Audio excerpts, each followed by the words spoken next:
자, 저 들어왔습니다. 국성 강사입니다. 자, 이게 개발론 수업자리 해설이 들어가는데 이 개발론이 중요한 이유는 잘 아시죠?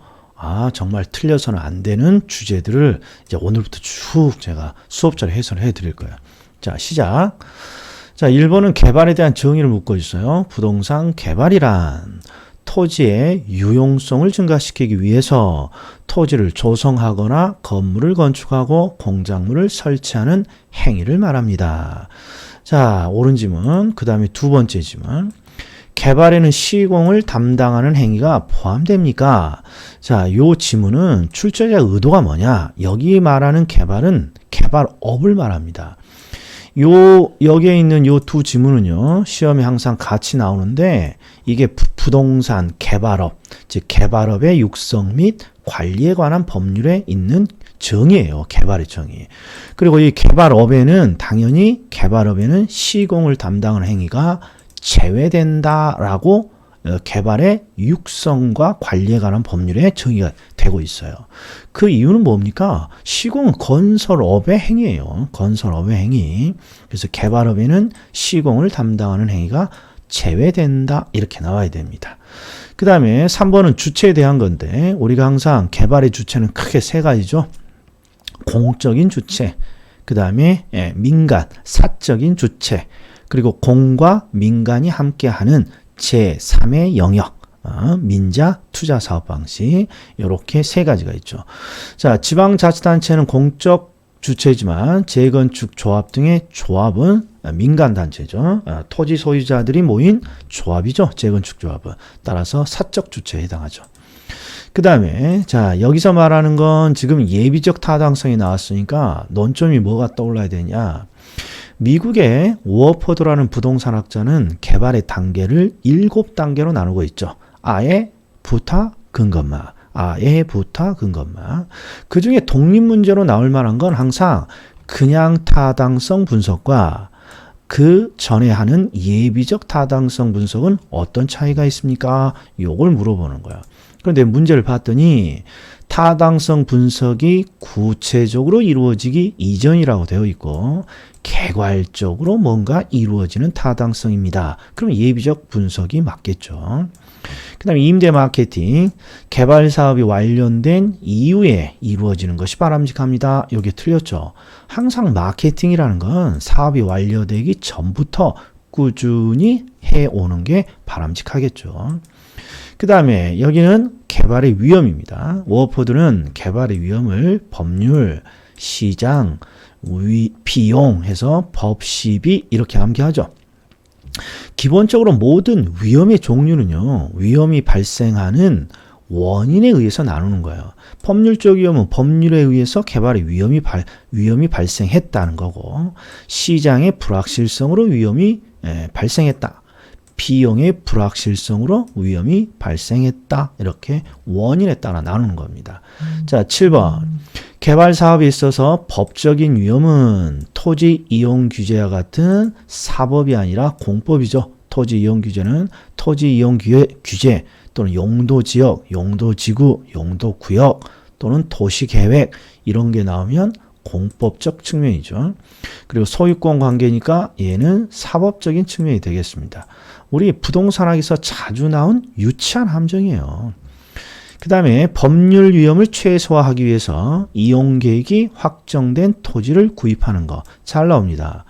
여기서 말하는 요 이용계획은 요 토지 이용계획이에요. 토지 이용계획이 확정된 토지를 구입한다 이 말은 법률적 변화에 불확실성을 뭔가 최소화하기 위한 과정이죠. 맞았어요. 그 다음에 개발사업 부지에 군사시설 보호구역이 일부 포함되어서 사업에 지연이 발생했다. 지금 군사시설 보호구역이니까 용도구역을 제대로 확인하지 못한 거죠. 그러니까 결국 시장 위험이 아니라 법적인 위험을 분석을 제대로 하지 못한 거죠. 그 다음에 개발의 위험은 준공에 가까워질수록 위험이라는 건 불확실성을 말해요. 그런데 준공에 가까워지면 가까워질수록 확실해지는 거죠. 그러니까 위험은 점점 낮아진다. 이렇게 해주셔야죠. 자, 이번에는 개발의 분석이에요. 이거 주의하셔야 돼. 부동산 개발의 타당성 분석은 출제자에 따라서는 부동산 개발의 분석이라고도 하고 어떤 출제자는 개발의 타당성 분석이라고 다 쓰기도 하고 어떤 또 출제자는 이걸 개발의 시장 분석이라고 하기도 해요. 개발 분석 또는 부동산의 개발의 분석, 부동산 개발의 타당성 분석, 시장 분석 다양하게 표현을 합니다. 자, 일단 시장 분석에는 5단계가 이루어지죠. 지시성, 타투. 자, 그런데 주의. 여기 지금 시장 분석이라고 되어 있어요. 지문을 읽어봤더니 개발을 하기 전에 진행되는 과정으로 사업이 완성된 이후에 진행되는 경우는 없습니다. 예, 틀렸죠. 자, 기본적으로 우리 개발의 분석은, 개발의 부동산 분석은 개발을 하기 전에 개발을 할지 말지 그 여부를 결정하는 과정이지만 개발이 끝난 다음에도 제대로 이루어졌는지 검증 차원에서 다시 할 수도 있는 것이죠. 그래서 일단 틀렸어요. 사업이 완성된 이후에 진행되는 경우는 없다라고 했으니까 틀린 거죠. 그런데 여기에 있는 이 시장 분석은요, 우리가 알고 있는 부동산 분석 전체를 말하는 거예요. 전체를. 그러니까 우리가 알고 있는 부동산 분석을 이 시장 분석이라고 출제하는 학자도 있고 또 타당성 분석이라고 출제하는 학자도 있으니까 맥락을 잘 파악해 봐야 돼요. 자, 그 다음에 02번. 자, 개발을 위한 부동산 분석은 가장 먼저 뭐부터 하는 거예요? 지역의 경제가 살아있냐, 죽어있냐를 보는 거죠. 지역의 경제가 왜 살아있냐, 죽어있냐를 봐야 됩니까? 바로 요것 때문에 그래요. 도시의 모든 부동산에 대한 기본적인 수요 요인, 즉 기본적인 수요를 만들어내는 요인이 무엇입니까? 그러면 지역의 경제죠. 지역의 경제가 살아있냐, 죽어있냐를 보는 거죠. 그 다음에 지역의 경제가 살아있으면 이제 개발의 단계를 받습니다. 그 개발의 단계를 워퍼들은 아예, 부타, 금검마 7단계로 나누고 있고, 그리고 시작이 항상 아이디어죠. 지역의 경제가 살아있으면 아이디어를 냅니다. 그러면 개발의 유형이 특정이 되는 거예요, 이렇게. 그래서 특정된 유형을 대상으로 수요와 공급을 꼼꼼히 분석합니다. 그러면 시장성이 아니라 시장성이 아니라 시장 분석이겠죠. 자, 4번 부동산 개발에 있어서 시장성 분석을 물어봤는데, 자, 개발된 부동산이 이 개발되었다 이 말은 미래 시점이에요. 준공 시점에 개발이 된 부동산이 미래, 즉 준공 시점의 시장 상황에서 얼마나 빠르고 많이 매매 임대될 수 있습니까? 이걸 우리는 줄여서 뭐라고 부르는 거예요? 이걸 흡수율을 하죠. 흡수율. 흡수율은 준공 시점에, 즉 미래 시장에서 완성된 부동산이 시장에 얼마나 빠르고 많이 소비됩니까? 얼마나 빠르고 많이 매매 임대됩니까? 얼마나 빠르고 많이 흡수됩니까? 흡수율을 분석하는 거야. 그래서 이거 시장성 분석이죠. 맞았습니다. 그 다음에 자, 시장에 공급된 부동산이 시장에서 일정 기간 동안 소비되는 비율, 시장에서 부동산, 완성된 부동산이 얼마나 빠르고 많이 소비됩니까?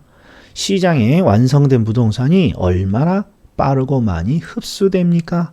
또는 매매 임대됩니까? 그러면 이게 흡수율이잖아요. 이게 민감도 분석이 아니라 흡수율 분석 이렇게 해줘야겠죠. 그 다음에 흡수율 분석.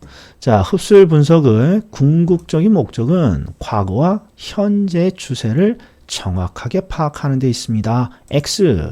과거와 현재는 중요치 않죠. 실제 물건을 팔아먹는 준공 시점인 미래를 예측하고자 하는 거죠. 그러니까 과거와 현재의 추세를 파악하고 궁극적인 목적은 미래의 흡수율을 예측하고자 하는 것이죠. 그 다음에 개발의 타당성이 인정된다면 모두 채택되어야 하는 것입니까? X죠. 개발업자에게 개발의 자금은 항상 제한되어 있는 거예요. 그래서 타당성이 있다고 해서 모든 걸 다 할 수는 없는 겁니다. 그 중에서 하나를 선택해야죠. 그게 바로 8번 투자 분석이죠. 개발 사업에 대한 타당성 분석 결과가 동일한 경우라도 분석된 사업안은 개발업자에 따라 채택될 수도 있고 그렇지 않을 수도 있어요. 채택될 수도 있고 그렇지 않을 수도 있죠. 그래서 결국 여러 대안에서 최종적으로 하나를 선택합니다. 그러면 투자 분석이라고 하는 것이죠. 자, 이번에는 개발의 방식이네요. 개발의 방식. 자, 개발의 방식에서 일단 개발을 크게 세 가지로 나누죠. 공용 개발, 그 다음에 민간 개발, 그리고 공과 민이 함께하는 민간 투자 사업 방식. 자, 그럼 들어갑니다. 여기는 지금 공용 개발이에요. 공용 개발은 뭐가 떠올라야 되냐? 공용 개발은 항상 국가나 지방자치단체가 사업에 필요한 토지를 어떻게 취득하느냐, 그걸 가지고 방식을 나눕니다. 그래서 사업에 필요한 토지를 모두 매수합니다. 매수 방식. 네. 근데 매수 방식은 돈이 너무 많이 들어요. 그래서 환지 방식이라는 새로운 걸 만들었고, 마지막으로 두 개를 혼합하는 혼합 방식이 있는 것이죠. 그럼 환지 방식은 무엇입니까?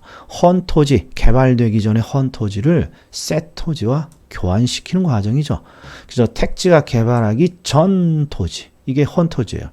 택지가 개발하기 전 토지를 여러 가지 사항을 고려해서 개발이 된 토지로, 개발 후에 개발된 토지로 뭔가 재분배하는 방식이에요.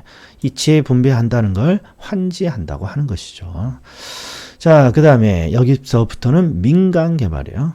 근데 민간 개발에서 주의해야 할 건, 개발에서 민간이라고 하면 전부 다 토지 소유자를 의미한다는 걸 잊으면 안 됩니다. 토지 소유자. 그래서 자체 개발 사업하면 토지 소유자가 혼자 다 해먹는 방식이에요. 자, 자체 개발 사업은 불확실하거나 위험도가 큰 부동산 개발 사업에 대한 위험을 토지 소유자와 개발업자 간에 분산합니다. 그러면 자체 개발 사업이 아니라 지주 공동 사업이겠죠.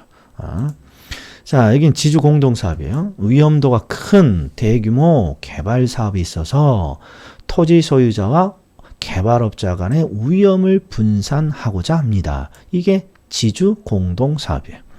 자, 지주 공동 사업에는 여러 가지가 있는데 일단 하나씩 기억을 떠올려 보세요. 자, 첫 번째, 토지 소유자가 건설업자를 고용할 수가 있어요. 건설업자. 그럼 건설업자가 지급한 공사비를 이제 청산해 줘야죠.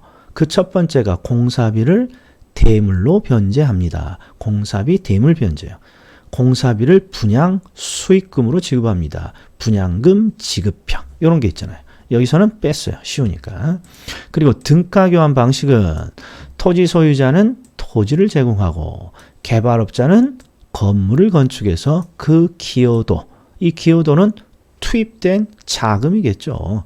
투입된 자금에 의해서 토지와 건물의 지분을 나누어 갔습니다. 그러면 등가 교환 방식입니다. 즉, 자신의 기여도만큼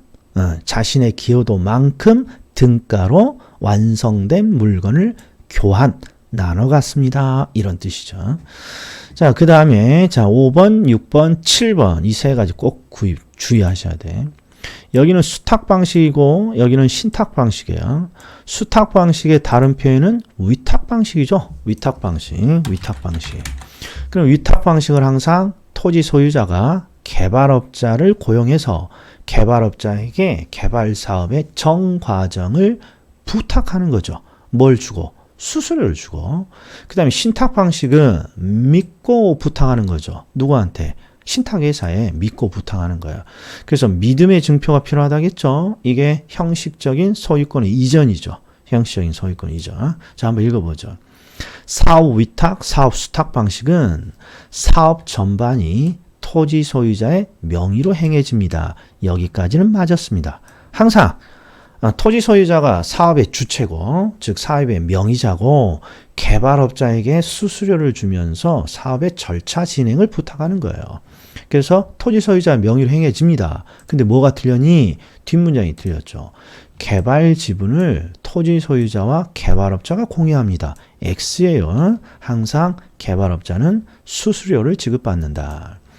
그 다음에 신탁 개발은 믿고 부탁하는 겁니다. 따라서 형식적인 토지 소유권을 이전을 하는 거죠. 신탁회사에.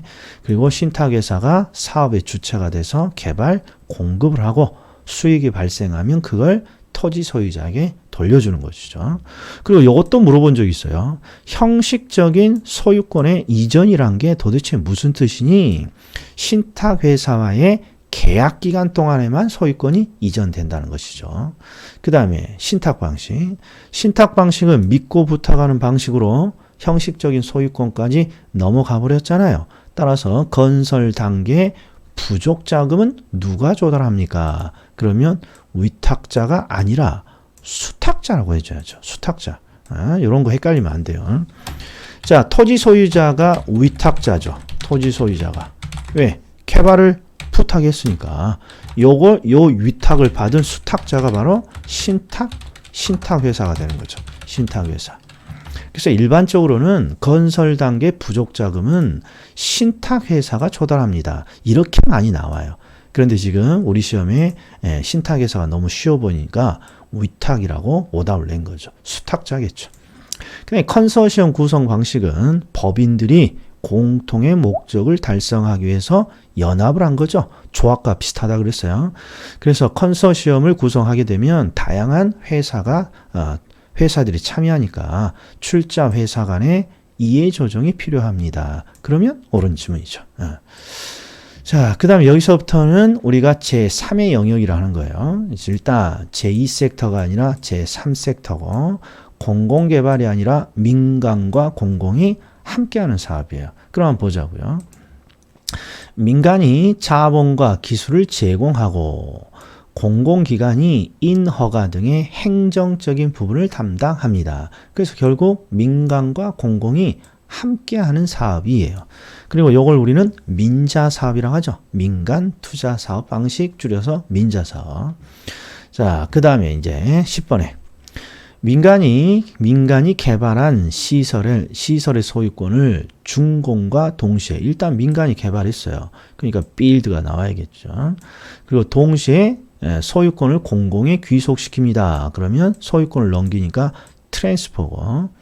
그리고 민간은 시설 관리 운영권을 가져요. 근데 주의할 건 운영을 어떻게 합니까? 봤더니 임차를 한다고 돼 있어요. 임차라는 말이 있으면 반드시 임차라는 문구를 씁니다. 그래서 여기는 뭐가 틀렸냐? BTO가 아니라 BTL이죠. L, 임차라는 리스를 표시하는 단어가 들어가야죠. 그 다음에 사업 시행자가 준공을 했어요. 그러면 build죠. 그 다음에 소유권을 보유하면서 시설의 수익을 가진 후 일정 기간 후에 시설 소유권을 국가나 지방자치단체에게 넘깁니다. 이게 참 애매모호해요. 아무튼 얘는 마지막에 소유권을 넘기니까 이 트랜스퍼 다음에 아무것도 나오면 안 되죠. 트랜스퍼가 맨 마지막으로 가야죠. 일단 여기에 들어가면 안 돼요.